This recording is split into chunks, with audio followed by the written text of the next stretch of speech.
Bonsoir à tous et à toutes. C'est Chio, bienvenue.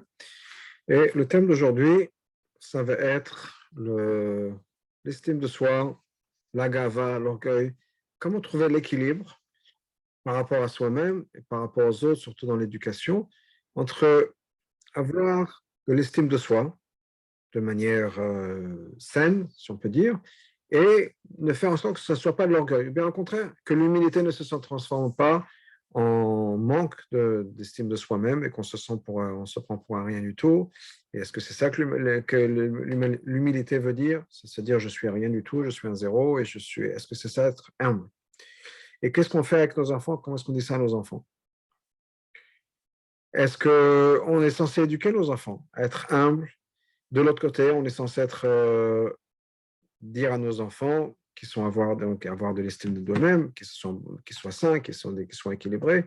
Quel est l'équilibre? Quel est le sens de chaque chose? Et comme, bien sûr, tout shiur, ce n'est pas juste de la psychologie ou de l'aide à la croissance, etc., dans le sens où on peut s'acheter des journaux et des magazines et des livres pour s'aider, mais bien sûr dans les visions de la Torah et les enseignements du Rabbi et la Chassidut.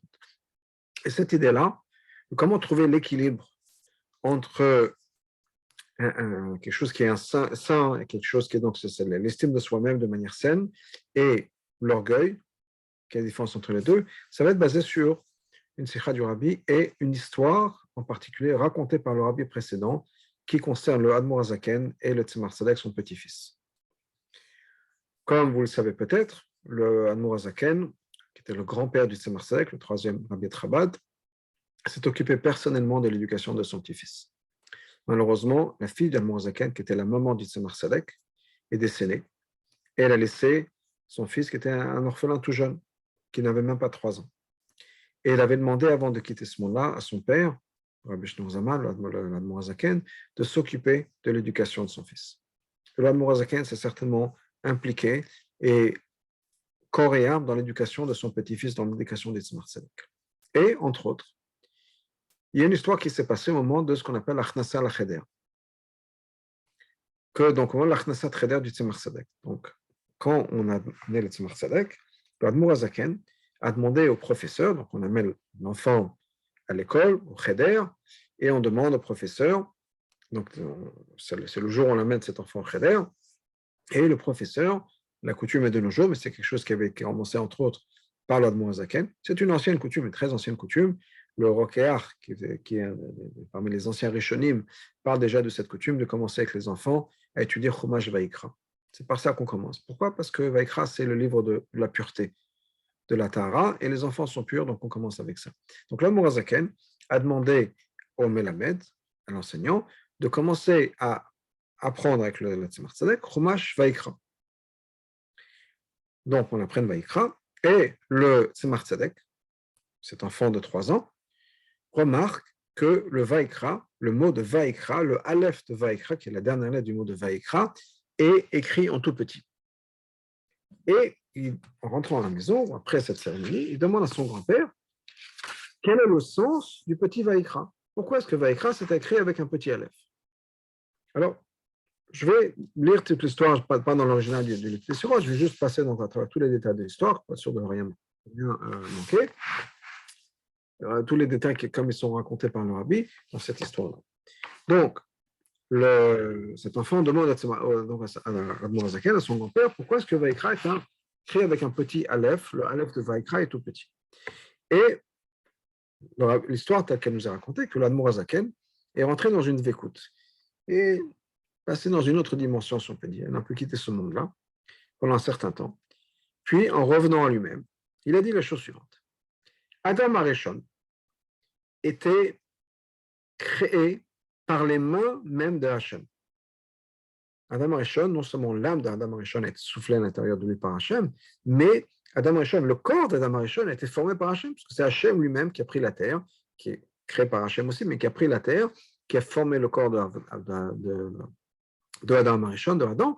Donc, le corps d'Adam Arishon, à l'opposé de tous les autres êtres humains, ne vient pas d'origine humaine, mais d'origine divine. C'est Hachem lui-même qui a créé le corps de Adam Arishon. Hachem lui-même nous dit qu'il est tellement sage un chacham, qu'il a dit aux malachim, chochmato meruba mishlachem. Il est encore plus intelligent que vous, que les malachim. Pourquoi? Je vous ouvre une petite parenthèse qui n'est pas dans l'histoire. Parce que quand Hachem a demandé aux malachim de donner des noms à toutes les créations, toutes les créatures, les animaux, etc., eh bien, les malachim n'étaient pas capables de le faire. Alors que Adam Arishon, lui, a su donner le nom à chaque animal. Alors, bien sûr, on sait que ça veut dire quoi de donner le nom. Donner le nom, ce n'est pas juste de dire, bon, comme on fait dans les langues de nos jours, on fait une combinaison, c'est en fait comment dire ça? C'est une convention. Les gens qui parlent le français, l'anglais, l'hébreu, l'allemand, l'espagnol, se réunissent ensemble et disent voilà, ben, maintenant on a une nouvelle invention, que ce soit l'automobile, le téléphone ou la télé ou je sais pas, les portables, le téléphone portable, et on va essayer de voir comment est-ce qu'on peut appeler ça. Alors, on parle de distance, mais auto, ça veut dire distance, voyager, etc., automatiquement, ou ça voyage qui se déplace, donc on va appeler ça une automobile, ou bien on se met d'accord sur un nom. Quand on parle de donner le nom, et dans la Shona Kodesh, donner le nom à un animal, par exemple, à une entité, ce n'est pas juste créer un mot sur lequel on peut tous se mettre d'accord que c'est comme ça qu'on va l'appeler. Mais c'est faire ressortir la neshama, l'âme, qui est la source de l'existence de cet objet-là ou de cet animal. Dans le Tanya, par exemple, Admor Zaken nous dit qu'est-ce qui donne la vitalité à une pierre? C'est le fait qu'il y a les lettres Aleph, Bet, Nun de l'hébreu qui donnent la vitalité à cet objet. Un peu comme les lettres de l'ADN, si on peut dire, on donne des lettres, c'est le code génétique d'un objet, et bien ces lettres-là, on les appelle des lettres, mais il aurait pu s'avérer que ce soit quelque chose d'autre, mais ce sont des lettres aussi, et bien les séquences de ces lettres-là vont créer un être particulier. La Torah, c'est la même chose. Il y a 22 lettres, plus les lettres sophiotes, et ces lettres-là chacune amène son énergie, et quand on peut créer un objet avec ces lettres-là. De l'autre côté, quand il y a un animal qui existe, par exemple, je parle d'animal, eh bien, il faut savoir décoder, si on peut dire, l'animal pour comprendre quelles sont les lettres qui sont la création, la source de cet animal. Un cheval, sous, eh bien, il faut savoir que c'est samer, vav, samer. Il faut avoir pu décoder ça pour comprendre que cet animal-là s'appelle sous. Donc, ce n'est pas juste une convention, tout le monde s'est mis d'accord sur on va appeler ça comme ça. C'est révéler le secret, si on peut dire, l'énergie divine à l'intérieur de chaque chose. Et ça, Adam Arishon était capable de le faire, les malachim n'étaient pas capables de le faire. Donc, je reviens à l'histoire. Donc, Adam Arishon était quelqu'un qui a été créé par Hachem lui-même, formé par Hachem lui-même, encore plus intelligent que les malachim. Et Adam Arishon, nous dit le Admor Zaken, a connu sa valeur. Mais, parce qu'il a connu sa valeur, disons que ça lui a un peu monté à la tête. Et à cause de ça, il a fauté. Il y a eu la faute de la sabat, de l'arbre de la connaissance. Moshe Rabbeinu a aussi connu sa valeur. Moshe Rabbeinu connaissait sa valeur. Mais Moshe Rabbeinu, connaître sa valeur ne lui est pas monté à la tête. Et au contraire, il avait un cœur brisé et il était plus humble à ses yeux-là, il était humble à ses yeux, en pensant qu'un autre juif, pas quelqu'un qui était le fils de Abraham, pas quelqu'un qui était la 7e génération depuis Abraham, mais une autre personne, qui aurait eu la même neshama que Moshe Rabbeinu, et qui aurait eu le même zchut avot, le mérite de ses parents, que lui-même avait, un juif pareil aurait fait encore mieux que Moshe Rabbeinu. Ça, c'est l'humilité de Moshe Rabbeinu. Et ça, c'est ce que la Torah nous dit. Aïsh Moshe anav mod mekol adam asher opnei adama. Moshe était encore plus humble que n'importe quelle personne sur terre, c'est-à-dire que n'importe quelle personne, quelle qu'il soit. Ça peut être le dernier des derniers, si on peut parler comme ça. Moshe Rabbeinu, en se mesurant à cette personne, se disait, si quelqu'un a eu les mêmes cadeaux que moi, les mêmes opportunités que moi, on ne parle pas de choses qui accomplissent, mais le fait que j'ai la neshama que j'ai, se disait Moshe Rabbeinu, le fait que j'ai eu des parents tels que je les ai, le fait que je suis la 7e génération depuis Avraham Avinu, quelqu'un d'autre aurait accompli beaucoup plus que ça. Zaken continue le message, l'explication qu'il donne à son petit-fils, Tzemar Tzedek, encore une fois un enfant de 3 ans. Okay? Il lui dit la chose suivante. Dans l'image des lettres, Kadesh Baruch Hu nous a donné au Mont Sinaï, il y a 3 sortes de lettres. il y a des grandes lettres, des lettres moyennes et des petites lettres. Par exemple, ça ne fait pas partie de l'histoire, dans le schéma, Shema Israël Hashem Elokeinu Hashem Echad, le Ayin du schéma est écrit en grand, plus grand que le reste des lettres dans le Sefer Torah. Ainsi que le Dalet de Echad, écrit beaucoup plus grand. Ensuite, on a toutes les lettres moyennes, et on a des petites lettres, comme par exemple le Aleph de Vaikra, qui écrit un tout petit. La Torah était écrite avec des lettres moyennes. Pourquoi? Parce qu'une personne doit être une personne moyenne. Et par l'intermédiaire de la Torah, on arrive à devenir un Benoni, une personne moyenne. Adam Arishon, qui a connu sa valeur, mais malheureusement qui a fauté avec la faute de l'arbre de la connaissance, c'est marqué avec un grand Aleph. Moshe Rabbeinu, qui, par son travail, a reconnu son humilité, il est arrivé au plus grand degré d'humilité, et c'est marqué avec un petit Aleph. Donc apparemment, d'après cette histoire, le petit Aleph de Vaikra représente l'humilité de Moshe Rabbeinu. Le grand Aleph de Adam représente apparemment, disons, l'orgueil, en tout cas la connaissance de soi-même qu'Adam Arishon avait. Ça, c'est l'histoire. L'histoire telle que le rabbi précédent nous a raconté, l'histoire qui s'est passée avec l'Admour HaZaken et le Tzemar Tzedek. Maintenant, comme chaque histoire, j'ai un rav qui dit que le rabbi étudie une histoire du rabbi précédent comme on étudie un Tosfot. Effectivement, cette histoire-là aussi, le rabbi va l'analyser, la décortiquer sous tous ses angles. En se posant la question, pourquoi est-ce qu'on a besoin de raconter tout ça à un enfant de 3 ans? Il y a cet enfant qui pose une question, pourquoi un petit Aleph? On aurait pu lui dire quoi? Le petit Aleph, ça représente l'humilité de Moshe Rabbeinu, et voilà, c'est tout, point final. Pourquoi rentrer dans les détails? Est-ce que ça veut dire que l'humilité? Pourquoi mentionner Adam Arishon? Et non seulement mentionner Adam Arishon, mais peut-être pas de manière positive. De dire effectivement, peut-être que je vais dire qu'il avait un peu d'orgueil, et c'est pour ça que c'est écrit en grand, il se pensait grand à ses yeux, il a pris ses décisions lui-même, etc. Pourquoi parler de ça? On sait que la Torah ne dit jamais des choses négatives à moins que ce soit absolument nécessaire. Pourquoi est-ce que le Zaken a pensé que c'était nécessaire de parler de la maladie d'Adam Arishon, ou du fait qu'Adam Arishon se connaissait sa valeur, et c'est pour ça qu'il a fauté, et c'est pour ça qu'on parle du grand Aleph? Ce n'était pas nécessaire. D'ailleurs, il y a des commentaires qui nous expliquent que le grand Aleph dans Adam Arishon, c'est au contraire pour montrer la grandeur d'Adam. Et on parle de Adam avant la faute. Et c'est pour montrer que Adam était très grand. Et que beaucoup plus grand que Moshe Rabbeinu. Et que la raison pour laquelle le Aleph de Vaikra, c'est pour montrer que Moshe Rabbeinu était petit, pas aussi grand que Adam. Donc il y a des commentaires qui nous disent que le Aleph de Adam, c'est quelque chose qui montre l'importance de Adam Arishon, pas au contraire le fait qu'il a fauté. Je dois préciser, je n'ai pas fait, j'aurais dû le faire, que quand on parle du Adam de Aleph, on parle de Divrei Hayamim. Le Tanakh a plusieurs livres, il y a 24 livres en tout dans le Tanakh, dans la Bible juive. Les 5 premiers sont les 5 Chumashim, après on passe dans les Nivim, après les Ktuvim, donc il y a Yeshua, Shoftim, etc. Le dernier Sefer, c'est Divrei Hayamim, les chroniques.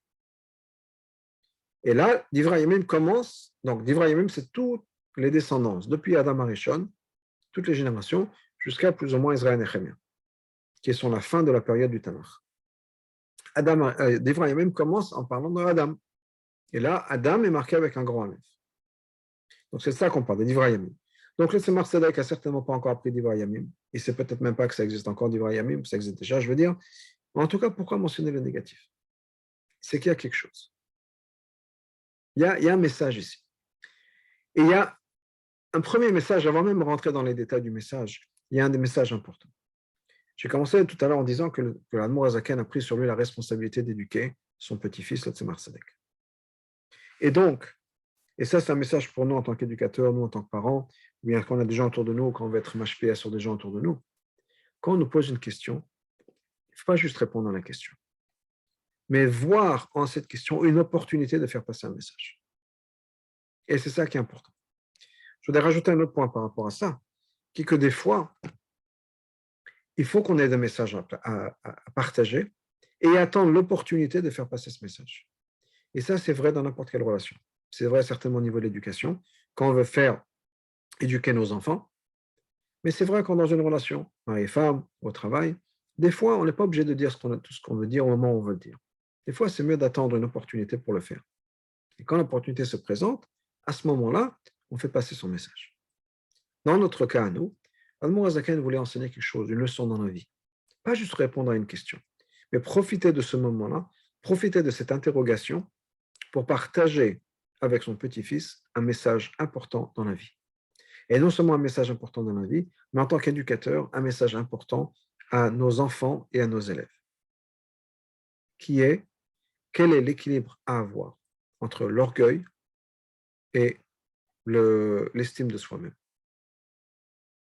et entre l'humilité, et encore une fois, et se sentir comme rien du tout, comme une tapette.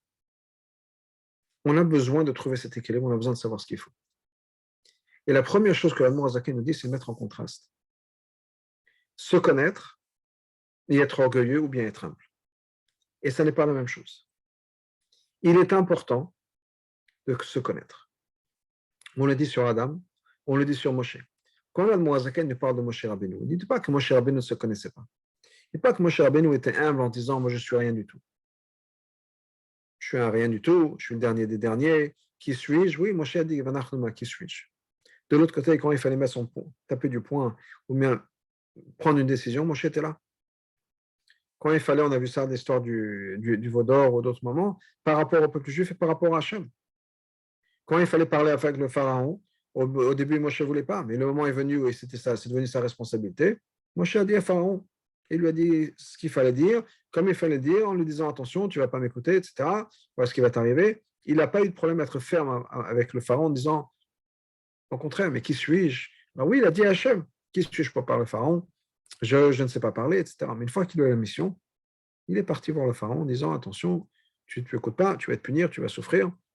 Il n'a pas eu honte de dire quoi que ce soit. Quand il fallait parler dur avec le peuple juif, il l'a fait.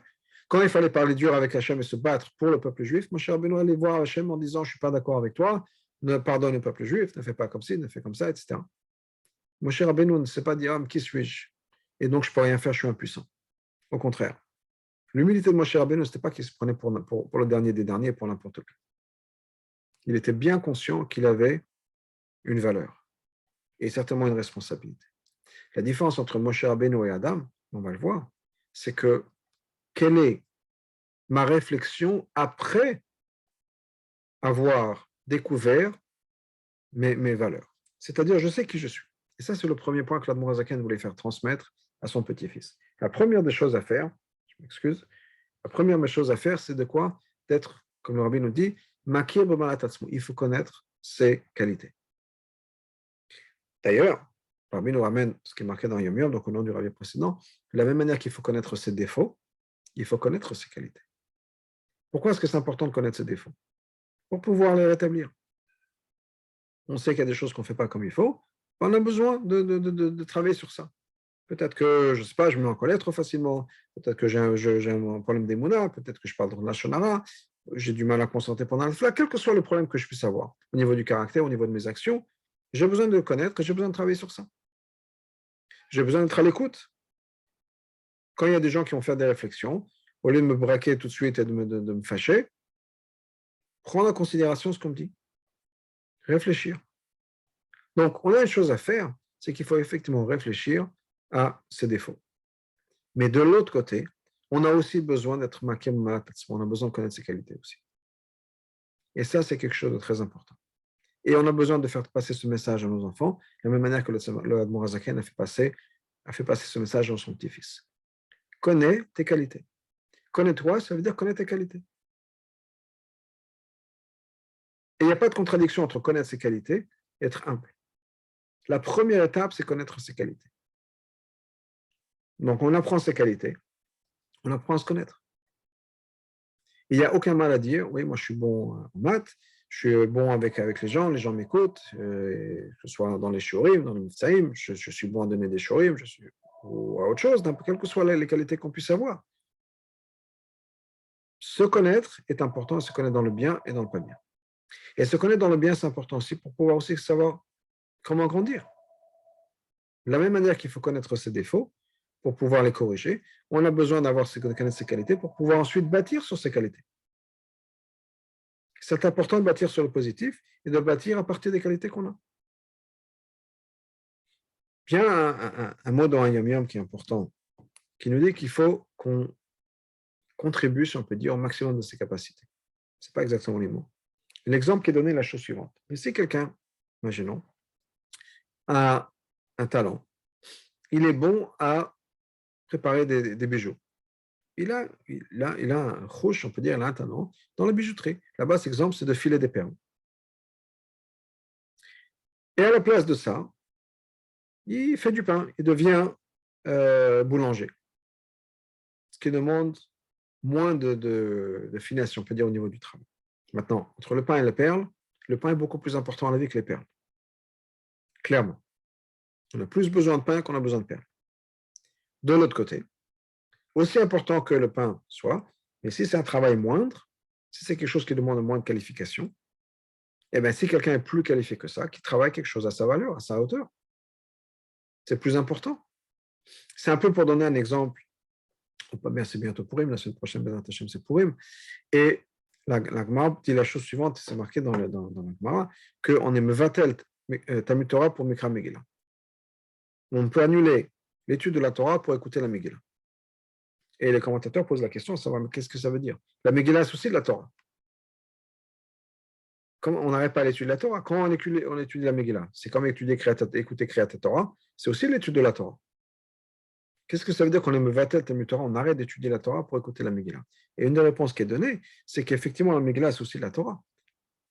Mais c'est un degré de concentration, d'effort, d'approfondissement beaucoup moindre que quand quelqu'un peut s'asseoir et étudier une page de Gemara avec un Rashi, un Tosfot, etc. C'est écouter une histoire. Alors c'est important, et c'est le plus important, et c'est ça que la Torah nous dit. On est mevatel le Talmud Torah Beiyun dans la profondeur, juste pour écouter la Megillah. Alors, encore une fois, la Megillah, c'est important. Il faut absolument tout écouter toute la Megillah à chaque mot, etc. Et on le refait le soir, et ensuite on le fait le soir, on le fait dans l'après-midi. Il n'y a pas de question que la Megillah, c'est important. Mais ça peut être considéré comme Betul Torah, même si c'est plus important, parce que ce n'est pas dans la même profondeur.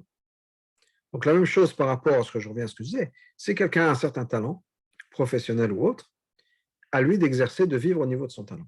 Et ce serait dommage, ce serait du baltachrit, ce serait du gâchis, de ne pas exercer ses talents. Donc on a besoin de connaître ses talents. C'est important de les connaître. On raconte une histoire sur le Natziv de Vologine. Naftali Tzvi Yehuda Berlin de Vologine, qui était donc un descendant de Chaim de Vologine et des maîtres avant donc la famille de Brisk, des Soloveitchik de Brisk. Et le Natziv a écrit un pirouche sur le Chumash qu'on appelle le Emek Dava. Et il a raconté une fois la chose suivante. Il a dit que quand il était enfant, il ne travaillait pas bien à l'école. Il n'avait pas vraiment beaucoup de succès à l'école. Et au point où ses parents considéraient le sortir de l'école et lui apprendre un métier. À l'époque, les enfants qui n'étaient pas, qui réussissaient pas vraiment à l'école, ils allaient apprendre un métier. Il n'y avait pas l'école obligatoire. Et pourquoi faire souffrir un enfant si ce n'est pas son truc à lui? Il a du mal à rester assis sur une chaise. Au moins qu'il puisse apprendre un métier et gagner sa vie. Donc un soir, ses parents pensaient qu'il était endormi et il entend une conversation dans la cuisine entre ses parents. Et ses parents qui discutent, c'est peut-être qu'ils vont sortir de l'école parce qu'il ne fait rien, il réchauffe à peine les bancs, même ça, pas vraiment. Et pour quel intérêt? Qu'ils apprennent un métier. Et ils avaient pensé, ils connaissaient quelqu'un qui était cordonnier, lui apprendre, être cordonnier, à faire des chaussures, à réparer les chaussures, il peut gagner sa vie comme ça. Pourquoi le faire souffrir, le pousser à être dans l'académie, si on peut dire, à l'école, si ce n'est pas son truc à lui? Il entend ça, et ça le travaille. Il dit, c'est pas possible. Je ne vais pas quitter l'école, je ne vais pas sortir de l'école, je vais étudier la Torah. Et à partir de ce moment-là, il a changé. Et il est devenu très, très bon élève à l'école, puis ensuite à la yeshiva, et il a écrit un commentaire sur le Chumash, entre autres. Il a écrit d'autres farim, entre autres un commentaire sur le Chumash, le mec d'avant. Imaginons que je n'entende pas cette conversation entre mes parents. Ou imaginons que j'entende la conversation entre mes parents, mais que je ne réagisse pas comme j'ai réagi. Et je dis, ok, très bien, chouette, je n'ai plus besoin d'aller à l'école, je vais prendre un travail, c'est beaucoup plus amusant, je peux gagner ma vie, je peux gagner de l'argent. C'est super. Ma vie se passe, je suis cordonnier, arrivé après 120 ans, j'arrive au Gan Eden, on me fait, bien sûr, il y a le jugement avant d'entrer, on dit, vous êtes qui? Oui, monsieur Nassif, Naftali Tzvi Yehuda, Berlin, très bien. On regarde le dossier, ok, très bien, bienvenue au Gan Eden. Est-ce que vous avez apporté avec vous votre commentaire sur le Chumash? Je dis, un commentaire sur le Chumash, je suis cordonnier. Quel commentaire sur le Chumash? De quoi vous parlez? Elle dit, oui, oui, c'est marqué dans le dossier que vous êtes censé écrire un commentaire sur le Chumash. Et mec d'abord, est-ce que vous avez apporté ça avec vous? Je dis, mais je ne sais pas de quoi vous parlez. Moi, je suis cordonnier. Je ne suis pas arabe, je ne suis pas Rosh Hashiva. Je n'écris pas des commentaires sur le Chumash, je suis un cordonnier. Si le monde aurait manqué ce sefer, au Gan Eden, je n'aurais pas vécu ma vie. Comme Rabbi Zoshe Danipoli avait dit, quand j'arriverai au Bedin chez le Malach, je n'ai pas peur qu'on me demande si j'étais comme Moshe Rabbeinu, comme Avraham ou Rabbi Akiva. Je suis ni Moshe Rabbeinu ni Rabbi Akiva. Il n'y a pas de raison d'attendre de moi de vivre à ce niveau-là. Et j'ai peur qu'on me demande comment ça se fait que tu n'as pas vécu comme Zouché aurait dû vivre. Ça, c'est toi, c'est pas Moshe Rabbeinu Rabbi Akiva. Comment ça se fait que tu n'as pas vécu ton potentiel? Et ça, j'aurais peut-être pas de réponse. Donc, on a besoin d'être makir malat, on a besoin de se connaître. On a besoin de connaître ses qualités, pas juste ses défauts. Et de les apprécier. De dire, effectivement, j'ai des qualités et elles sont importantes. Et les reconnaître et les mettre au travail, les mettre à l'usage. Adam Arishon, il était makir malat, il a connu ses qualités. Quand Hachem, entre autres, lui a demandé de nommer les animaux, il l'a fait. Il n'a pas dit non, qui suis-je, vraiment, je ne veux pas, Hachem, c'est trop de kavod. Non, il l'a fait. Mais là vient la deuxième leçon. C'est l'idée d'humilité. Connaître ses malotes, ses qualités, ne s'arrête pas là. C'est maintenant que j'ai des qualités, maintenant que je reconnais que j'ai des qualités, qu'est-ce que je fais avec? Ou bien comment est-ce que je vois mes qualités? Donc j'ai mes qualités, j'ai construit en moi, bâti en moi un certain degré de respect de moi-même et d'estime de moi-même. Je ne me sens pas pour le dernier. Je ne me dis pas que je ne vaux rien du tout et je ne comprends pas pourquoi je suis sur Terre et que je n'ai rien à offrir au monde. Non. Si je suis sur Terre, c'est que j'ai des qualités. Et d'ailleurs, quelles qualités j'ai? Je suis un descendant d'Adam Arishon. Adam Arishon, c'est quoi? Adam Arishon, c'est la personne qui était lui-même fabriquée par Hachem. Adam Arishon, c'était une personne qui avait une intelligence extraordinaire, encore plus que les malachim. Ben moi, je suis un descendant. C'est mon grand-père. Et j'ai de l'ADN de Adam Arishon. Et d'ailleurs, nous disent les Sfarim, c'est pour ça que les parents ont la capacité d'avoir le roi HaKodesh et de nommer eux aussi une entité vivante, leurs enfants. De donner le nom qui appartient à l'enfant, par roi HaKodesh. Pourquoi? Parce qu'on est les descendants d'Adam Arishon. Adam Arishon avait cette qualité-là, qu'il a pu nommer toutes les créations du monde, toutes les créatures du monde. Et bien, nous aussi, peut-être pas toutes les créatures du monde, et peut-être qu'on n'en est pas conscient de la même manière qu'Adam Arishon est, mais on a aussi hérité de ça de grand-papa. On a cette qualité de pouvoir nommer au moins nos enfants.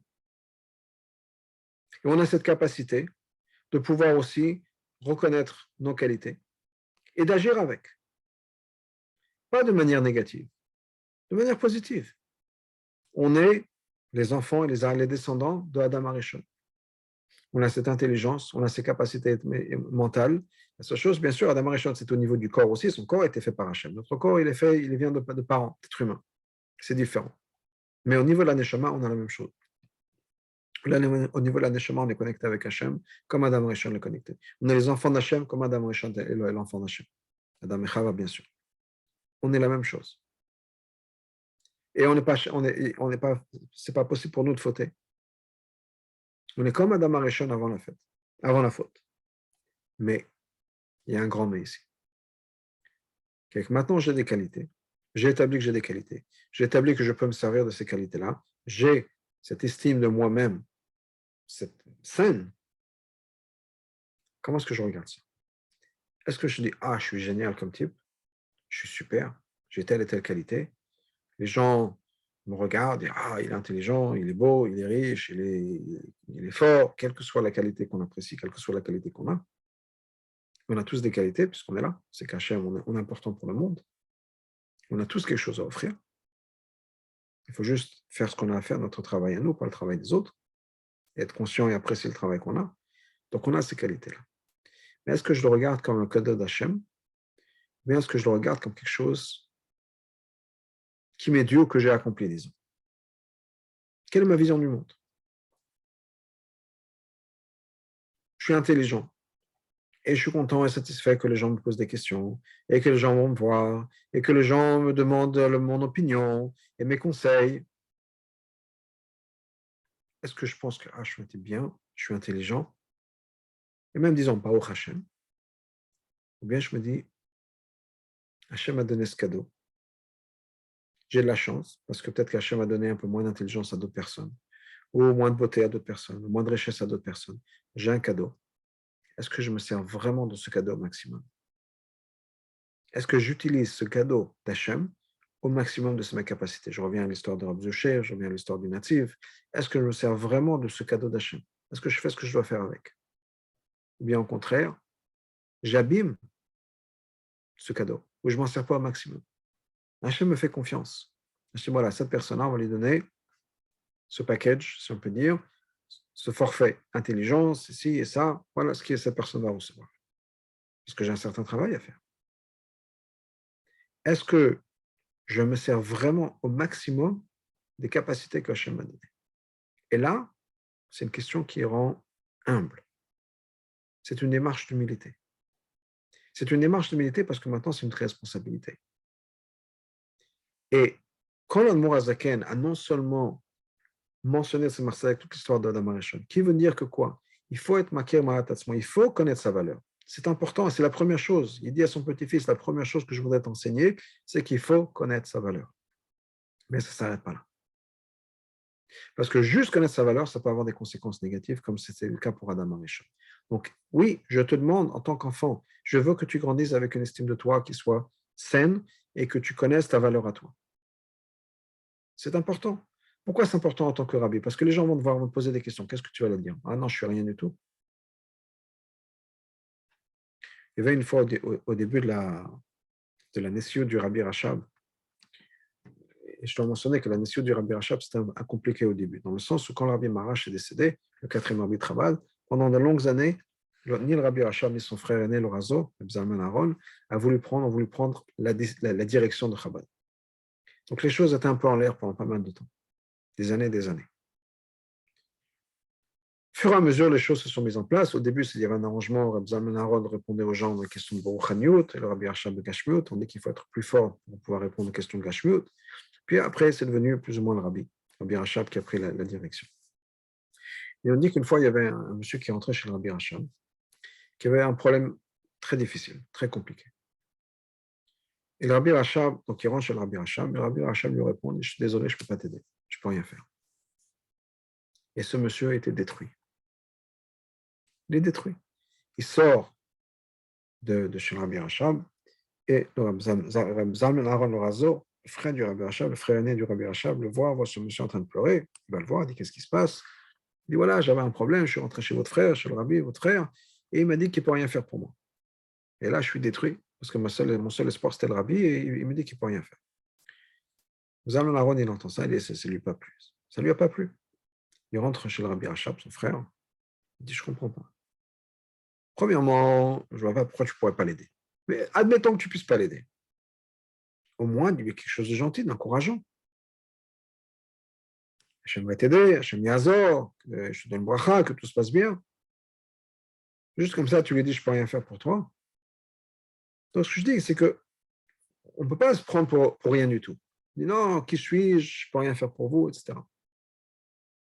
Au moins, l'attente normale, si on peut dire, c'est que tu sais que maintenant tu as certaines qualités, assume et sers-toi de ces qualités que tu as. Juste pour continuer l'histoire avec le Rabbi Rachab dit, ok, très bien, renvoie-moi le type là. Il est rentré, le Rabbi Rachab a donné une bracha, il a dit, tout va s'arranger, effectivement, tout s'est arrangé. Et la raison pour laquelle le Rabbi Rachab n'a pas pu l'aider avant, mais qu'il a pu l'aider après, c'est qu'entre-temps, ce monsieur était, comme je dis, brisé. Et son cœur brisé a brisé les ciels, et le Rabbi Rachab maintenant était capable de l'aider. C'est pour ça qu'il lui a dit, je ne peux rien faire. Justement pour l'aider à sortir un peu de sa carapace et l'aider à grandir. En tout cas, pour revenir à cette idée-là, on a besoin de se connaître, on a besoin de connaître ses qualités, on a besoin de se servir de ses qualités. Et pas se dire je suis rien du tout. Mais regarder ses qualités comme un cadeau d'Hachem. Et regarder ses qualités comme une responsabilité. Si Hachem a fait en sorte que j'ai une capacité quelconque, que je sois plus intelligent que la moyenne, que je sois plus beau que la moyenne, que je sois plus riche que la moyenne. Donc, n'importe quoi, quel que soit, je sais bien dessiner, je sais bien chanter, je sais bien courir, je sais bien sauter, quelle que soit la qualité, on a tous une qualité, ne serait-ce le fait qu'on a tous une neshama, on est tous une partie d'Hachem en nous, on est tous des descendants d'un Damarishon. Et chaque personne en vie ici, aujourd'hui, c'est parce qu'Hachem veut que cette personne soit sur terre. Hachem a besoin de cette personne sur terre. On dit dans Pirkei Avot, Dieu n'a rien créé pour rien. Chaque chose a un but. Non seulement chaque chose a un but, on a appris dans le Mishkan qu'il y avait les poutres, toute la structure du Mishkan. Toute la structure du Mishkan était transportée, les bois, etc., sur quelques charrettes. Et vraiment, le point, tout allait basculer, tout est vraiment tassé. Il fallait que des Lévim, c'était leur job à eux, de marcher à côté des charrettes pour s'assurer que rien ne tombe. C'était tellement serré, si on peut dire. Il y avait tellement de choses à monter sur les charrettes qu'on avait peur que les choses tombent. Combien de charrettes il y avait pour tout le Mishkan? Il y en avait 6. Pourquoi? Parce que les Nessim, les princes des tribus, ont offert des charrettes et chacun a offert une demi-charrette. Et la question que le rabbi pose, entre autres, c'est pourquoi pas donner une charrette entière? Qu'on ait 12 charrettes et on n'a pas besoin d'avoir des gens qui sont là en train de tenir pour qu'aucune des poutres se tombe. On aura un peu plus de place, tout va être bien. Et la réponse du rabbi, c'est que si 6 charrettes suffisent, 7, c'est du superflu. Il n'y a aucune raison d'avoir un espace, 1 centimètre qui ne serve à rien. Dans la Torah, il n'y a pas 1 centimètre qui ne sert à rien. Imaginez 1 centimètre doit servir à quelque chose. Imaginez la vie d'une personne, une vie humaine. S'il y a une vie humaine ici sur Terre, c'est qu'elle vaut l'importante. Rien n'est pour rien. Donc, si on existe, si on est là aujourd'hui, c'est qu'on fait partie du plan d'Hachem. Les gens qui nous ont quittés, ils ont déjà fait leur job. Les gens qui ne sont pas encore nés, c'est que leur job n'est pas encore arrivé. Mais si on est là aujourd'hui, c'est qu'on a un rôle à jouer. Et tous ceux qui étaient avant nous avaient un rôle à jouer, etc. On a un rôle à jouer. Donc la question maintenant, c'est une question de responsabilité. Et c'est ça l'humilité de Moshe Rabbeinu. J'ai, Baruch Hashem, c'est dit Moshe, j'ai reçu des talents. J'ai reçu des bénédictions, j'ai reçu des cadeaux d'Hachem. Baruch Hashem, j'ai un neshama très particulier. Et j'ai des parents très particuliers. Il est né chez le tzaddik de la génération Amram. Yochebed, c'était le tzaddikim, c'était le rabbi de la génération. Il dit, regardez les parents chez qui je suis né. Et je suis la 7e génération depuis Avraham Avinu. On sait que Kol Hashvin Chavim, tous les 7e sont particulièrement appréciés et aimés. J'ai une chance extraordinaire. J'ai des chamas extraordinaires, des parents extraordinaires. Et tout un concours de circonstances qui fait que je suis né avec des cadeaux que peut-être le commun des mortels n'aura jamais. Est-ce que je vis à ce niveau-là? Est-ce que j'utilise ces cadeaux-là au maximum? Ou bien, comme se disait Moshe Rabbeinu, l'Admor Zaken m'a dit, est-ce que Moshe pensait que n'importe quelle autre personne, le pire des pires, le plus bas des plus bas, avec les mêmes cadeaux, aurait fait tellement mieux que moi? Moshe Rabbeinu se disait comme Rabbi Zouché, c'est vrai que j'ai des cadeaux, mais est-ce que j'ai vraiment vécu à la hauteur de ces cadeaux qu'Hachem m'a donnés? Est-ce que j'ai vraiment maximisé les cadeaux qu'Hachem m'a donnés? Alors j'ai des cadeaux, et Moshe Rabbeinu, c'était la personne la plus humble, c'est lui qui nous a parlé, qui nous a donné la Torah, et c'est lui qui nous a donné le Mishkan, et c'est lui qui a parlé avec Hachem. Il savait très bien ce qu'il faisait. Il n'était pas idiot à se dire, moi, je suis rien du tout. Non. Mais il avait compris que les cadeaux qu'il a, c'est une responsabilité. Hachem attend de moi d'être le rabbi de Klal Israël. Hachem attend de moi d'être la personne qui va transmettre la Torah au peuple juif, qui va être là pour protéger le peuple juif, qui va être le champion du peuple juif. Est-ce que je vis à ce niveau-là? Ou bien, est-ce que monsieur Untel aurait fait encore mieux que moi? Parce que j'ai une responsabilité. Donc, Moshe Rabbeinu, c'est ce que l'Admor Hazaken rajoute dans l'histoire. Moshe Rabbeinu aussi a connu ses qualités. Il savait très bien qui il était. Mais regardez ça comme une responsabilité. Si Hachem m'a donné ses cadeaux, je ne peux être que humble devant le cadeau que j'ai reçu, apprécier et me poser une question. Est-ce que je suis vraiment à la hauteur de ça? Et Moshe Rabbeinu pensait, quand il regardait tous les gens autour de lui, n'importe quelle personne avec les mêmes cadeaux aurait fait tellement mieux que moi. Alors, peut-être que personne n'a reçu ces cadeaux-là. Mais si quelqu'un a eu ces cadeaux-là, ces talents-là donnés par Hachem, cette personne aurait fait tellement mieux que moi. D'où l'humilité de Moshe Rabbeinu. Et ça, c'est ce que le Tzemar Tzedek a appris de son grand-père, ce que l'Admor Zaken voulait lui enseigner.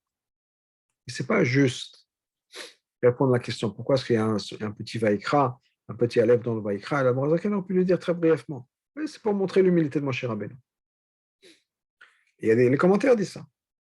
Sans raconter l'histoire d'Adam Arishon, sans raconter tout ça. Ils disent, oui, le petit Aleph, c'est pour montrer l'humilité de Moshe Rabbeinu. Plein de commentaires le disent. L'Admor Azaken, encore une fois, voulait profiter de cette opportunité. Et je répète ce que j'ai dit tout à l'heure. C'est important, en tant que parent, en tant qu'éducateur, d'avoir un message à faire passer. Et quand l'opportunité se présente, faire passer son message. Il faut avoir des messages. Qu'est-ce que je veux enseigner à mes enfants? Il n'y a pas d'âge. On parle d'un petit enfant et c'est dans notre histoire. Quelles sont les valeurs que je voudrais transmettre à nos enfants? Et être à l'écoute. Et quand l'opportunité se présente, je ne vais pas juste répondre au Dvar Torah. Mais cette question-là, ça va me donner l'opportunité de faire passer mon message. Qui est, quelle est l'idée d'humilité? Donc, pas juste à dire à mon petit-fils ou à mon fils, l'histoire c'est un petit-fils, mais oui, il faut être humble. Non, qu'est-ce que c'est que l'humilité? Et que l'humilité, ça passe d'abord par connaître sa valeur. Point important et fondamental. On a besoin, pour nous-mêmes, et pour les gens qu'on éduque, les enfants, les élèves, de leur dire, il faut connaître ses valeurs, c'est essentiel.